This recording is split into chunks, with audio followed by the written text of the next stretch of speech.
Assalamualaikum warahmatullahi wabarakatuh. Selamat datang kembali Abang None Cangcingnya Babe di channel MSC Pangsi Betawi. Di kesempatan kali ini kita akan mereview ikat pinggang full kulit dan semi kulit. Di sini ada dua buah ikat pinggang. Yang berwarna hitam ini ikat pinggang full kulit, sedangkan yang berwarna hijau ikat pinggang semi kulit. Yang berwarna hitam ini terbuat dari bahan kulit dan kepala gesper terbuat dari bahan kuningan, sedangkan yang semi kulit terbuat dari bahan katun dengan kepala gesper dari stainless.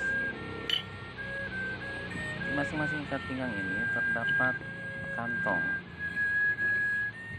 Kantong ini yang semi kulit dengan pengait resleting, ini contoh bagian dalam, dan yang full kulit dengan pengait kancing.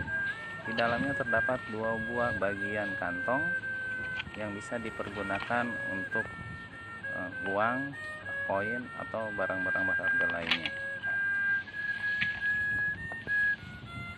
Nah, di bagian ujung ini terdapat kantong juga yang semi kulit.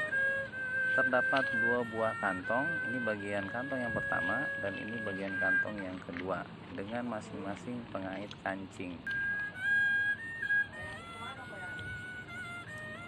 Ini gambar contoh bagian dalam. Ikat pinggang full kulit terdapat dua buah kantong dengan pengait kancing. Ini contoh gambar bagian dalam dari kantong tersebut. Dan di ujung terdapat lubang. Ini berfungsi untuk menyetel ukuran. Oke, buat Abang None Cangcingnya Babe, jangan lupa dukung terus channel ini MSC Pangsi Betawi dengan cara like, subscribe, and share. Terima kasih. Wassalam.